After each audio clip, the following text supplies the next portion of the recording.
கதையோட ஆரம்பத்தில் சிட்டியில் இருக்கிற ராம் தன்னோட சொந்த கிராமத்துக்கு அவரோட மனைவி தேவியையும் தான் மூத்த மக பிரியா, ரெண்டாவது மக ஜூலியையும் கூட்டிக்கிட்டு போறாரு. பிரியா, நீ சின்ன பொண்ணா இருக்கிறப்ப தான் இந்த ஊருக்கு வந்தோம். நீ இப்போ பெரிய பொண்ணாயிட்ட. பாட்டி இருந்ததுக்கு அப்புறம் இன்னைக்கு தான் நம்ம இங்கே வந்திருக்கோம். ஆமாப்பா, பாட்டி இருந்தால் ரொம்ப ஜாலியாக இருக்கும். எனக்கு கதை சொல்லுவாங்க, பொம்மை வாங்கி தருவாங்க, எனக்கு நிறைய ஐஸ்கிரீம் கூட வாங்கி தருவாங்க. அப்பா, நான் பாட்டியை பார்த்துருக்கேனா? எனக்கு ஞாபகமே இல்லையே. ஜூலி, நீ அப்போ சின்ன குழந்தையா இருந்தம்மா, அதனால தான் உனக்கு ஞாபகம் இல்லை. சரிங்கடா, காரில் வந்தது ரொம்ப டயர்டாக இருக்கும், போய் படுத்து தூங்குங்க. சரிங்கம்மா, நான் போய் படுத்து தூங்குறேன். Good night.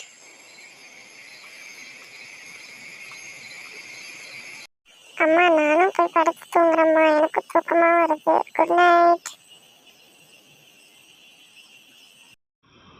தேவி, நான் கொஞ்ச நேரம் வெளியே போயிட்டு வரேன். சரிங்க, போயிட்டு சீக்கிரமாக வந்துடுங்க.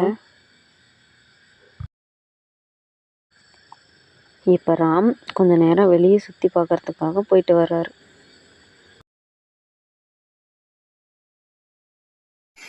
குட் மார்னிங் அம்மா. குட் மார்னிங் அப்பா.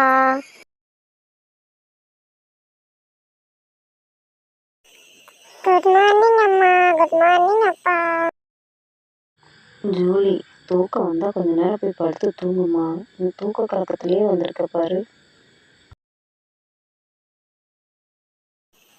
எனக்கு தூக்கம் வரலம்மா, நான் நல்லா கண்ணு முடிச்சுட்டா இருக்கேன். பாருங்க அம்மா, என் பொம்மைய ஜூலி எடுத்துக்கிட்டாம்மா.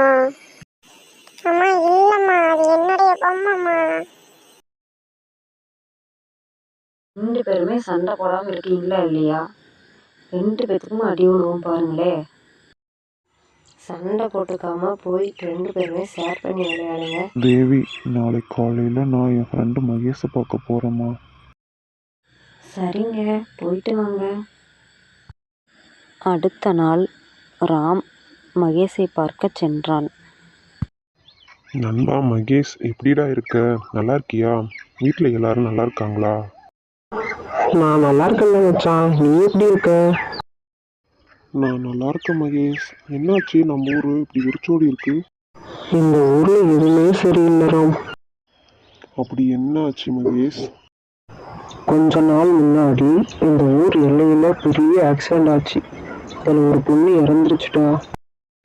ஐயோ பாவம். யாரா அந்த பொண்ணு? அவங்க எந்த ஊருன்னா தெரியுமா? அந்த பொண்ணு நம்ம பக்கத்து ஊர் தான்டா மச்சான். அதுவும் உனக்கு நல்லா தெரிஞ்ச பொண்ணு தான். யாருடா அது? அதுவும் எனக்கு தெரிஞ்ச பொண்ணுன்னு சொல்லிட்டு இருக்க? அது உன்னோட முன்னாள் காதலி லலிதா தான்டா. என்னது? என்னோட லலிதாவா இறந்தது? என்னாச்சுடா லலிதாவுக்கு? கடைசி என்கிட்ட தான்டா ஃபோன் பேசிட்டு இருந்தா. அந்த சமயத்துல வண்டி ஓட்டிட்டு போலாட்டு இருக்குது. அப்போ ஆக்சிடென்ட் ஆகி இறந்துட்டா. எனக்கு மனசே சரியில்லைடா. நான் லலிதாவோட வீடு வரணும், போயிட்டு வரேன். யார் இந்த லலிதா? ராமுக்கும் லலிதாவுக்கும் என்ன சம்மந்தம்? ராமும் லலிதாவும் சின்ன வயசுலேருந்தே ஃப்ரெண்ட்ஸு. அவங்க ரெண்டு பேர்த்துக்குமே ஒரே காலேஜில் சீட்டு கிடச்சிச்சு. அப்புறம் நாளாக அவங்க ரெண்டு பேரும் ஒருத்தருக்கு ஒருத்தர் விரும்ப ஆரம்பிச்சிட்டாங்க. இந்த விஷயத்தை தெரிஞ்ச லலிதாவோட அப்பா ராம்கிட்ட, தம்பி, என்னோட பொண்ணு லலிதாவை நான் ரொம்ப படிக்க வைக்கணும்னு ஆசைப்படுறேன். அவள் உன்னை விரும்பாதனால இப்போ நல்லா படிக்க மாட்டேங்கிறான். லலிதா படிப்பு ரொம்ப முக்கியம். அவன் நல்லா படிக்கணும். அதனால நான் கொஞ்ச நாள் லலிதா கிட்ட பேசாமல் இருக்க போகிறேன் அங்கிள் அப்படின்னு சொல்லிட்டு ராம் கிளம்பிட்டான். கொஞ்ச நாள் ராம் கிட்ட நீ பேசாமல் இருமா. நீ நல்லா படித்து டிகிரி வாங்கு. ராமோட வீட்டில் நானே போய் பேசுகிறேம்மா. அப்பா, நான் நல்லா படித்து டிகிரி வாங்கிடுறேன்ப்பா. ஆனால் ராம்கிட்ட பேசாமல் என்னால் இருக்க முடியாதுப்பா. என்னை புரிஞ்சுக்குவாங்கப்பா. லலிதா, நம்ம ரெண்டு பேரும் டிகிரி முடிச்சதுக்கு அப்புறம் பேசிக்கலாம். இல்லை ராம், உங்ககிட்ட பேசாமல் என்னால் இருக்க முடியாது. அடுத்த நாள் லலிதா ராம்கிட்ட பேச போகிறப்ப ராம் திரும்பி பார்த்துட்டு லலிதாவை பார்க்காத மாதிரி கிளம்பிட்டான். லலிதா படிப்பு முக்கியம்னு நினச்ச ராம் அடுத்த நாளே வேறு காலேஜில் போய் சேர்ந்துட்டான். அங்கே நல்லா படித்து டிகிரி சர்டிஃபிகேட்டும் வாங்கிட்டான். அப்போ லலிதாவை பார்க்க போகலான்னு நினைக்கிறப்ப ராமோட மாமா இறப்பால் தன் மாமா மகளான தேவியை ராம் திருமணம் செய்கிற மாதிரி ஆயிடுச்சு. இதை தொடர்ந்து கொஞ்ச நாள்லேயே ராமோட அம்மா லட்சுமியும் இறந்துட்டாங்க. லட்சுமியோட இறுதிச் சடங்கை முடிச்சுட்டு ராம் சிட்டிக்கு கிளம்பினான். இதை தெரிஞ்சுக்கிட்ட லலிதா தன்னோட ஸ்கூட்டி எடுத்துக்கிட்டு ராமை பார்க்க போனான். இந்த டைமில் தான் மகேஷ் லலிதாவுக்கு ஃபோன் செஞ்சு ராம் கிளம்பிட்டான்னு சொன்னான். ராமை பார்க்க முடியாத சோகத்திலேயே வண்டி ஓட்டிக்கிட்டு போனதால் லலிதாவுக்கு ஆக்சிடெண்ட் ஆகிடுச்சு. அங்கேயே அவள் இறந்துட்டா. லலிதா இறந்த இடத்துலையே பேயா மாறிட்டா. அந்த வழியில் போகிறவங்களையெல்லாம் பார்த்து என்னோட ராமை கூட்டிக்கிட்டு வா, என்னோட ராமை கூட்டிக்கிட்டு வான்னு சொல்லி எல்லாத்தையும் பயமுறுத்திக்கிட்டு இருக்கிறா. அந்த வழியில் வர எல்லாரும் பயந்து ஓடிக்கிட்டு இருக்காங்க. அந்த ஊரில் பக்கமாக இப்போ யாரும் போகிறதும் இல்லை. ராம் இப்போ லலிதாவோட வீட்டுக்கு போகிறான். லலிதாவுக்கு என்னாச்சு அங்கிள்? நீ வேற காலேஜுக்கு போனதுக்கப்புறம் என் மகள் லலிதா உன் நினைப்பாவே இருந்தா. யாரையுமே கல்யாணம் பண்ண சம்மதிக்கல. நீ உங்கள் அம்மா இறந்துட்டாங்கன்னு ஊருக்கு வந்தது தெரிஞ்சுக்கிட்ட என் பொண்ணு உன்னை பார்க்க வந்தா. ஆனால் நீ அப்போ கிளம்பிட்ட. உன்னை பார்க்க முடியாத சோகத்தில் கீழே வரப்ப ஆக்சிடெண்ட்ல இறந்துட்டாப்பா. உனக்கு கல்யாணம் பண்ணி கொடுத்துருக்கணும் தம்பி. அப்போ என்னுடைய சுயநலத்தால் இப்போ என் மகளை இழந்துட்டு நிற்கிறேன் தம்பி. இப்போ என்னோட மகளோட ஆன்மா அவள் இறந்த இடத்துலையே இருக்குதான் தம்பி. அந்த வழியில் நீ வந்துட மாட்டியான்னு பார்த்துட்டு இருக்கா தம்பி. உன்னை பார்த்தாதான் அவளோட ஆன்மா சாந்தி அடையும் தம்பி. சரிங்க அங்கிள், வாங்க போய் லலிதாவை போய் பார்க்கலாம். லலிதாவை பார்க்கறதுக்காக ராமும் லலிதாவோட அப்பா 2 பேருமே போகிறாங்க.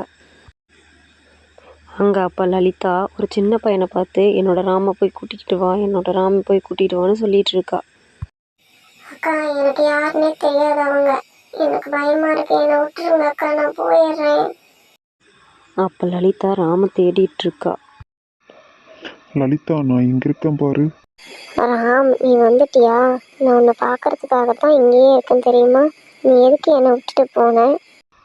நான் உன்னை விட்டுட்டு போனது தப்பு தான் லலிதா, என்னை மன்னிச்சிரு. அதுக்காக இந்த வழியில் வர்றவங்களையெல்லாம் பயமுறுத்துறது சரியா லலிதா? உன்னை பார்க்கறதுக்காக தான் ராம் நான் எங்கேயே இருந்தேன். நான் அவங்கள பயமுறுத்தணும்னு நினைக்கல ராம். இனிமேல் நான் அப்படி எதுவும் செய்ய மாட்டேன் ராம். அம்மாடி லலிதா, என்னை மன்னிச்சிருமா. என்னுடைய சுயநலத்துக்காக இப்படி தப்பு பண்ணிட்டேன். நீ இப்படி ராமுவை விரும்புவான்னு எனக்கு தெரியாமல் போயிடுச்சு. என்னை மன்னிச்சிருமா. அப்பா, அதில் உங்கள் தப்பு ஒன்றும் இல்லை. நான் அப்பயே நல்லா படிச்சிருந்தா நீங்கள் இப்படி சொல்லியிருக்க மாட்டீங்க. நான் தான்ப்பா தப்பு பண்ணிட்டேன். என்னை மன்னிச்சிருங்கப்பா. ராம், நான் போயிட்டு வரேன்.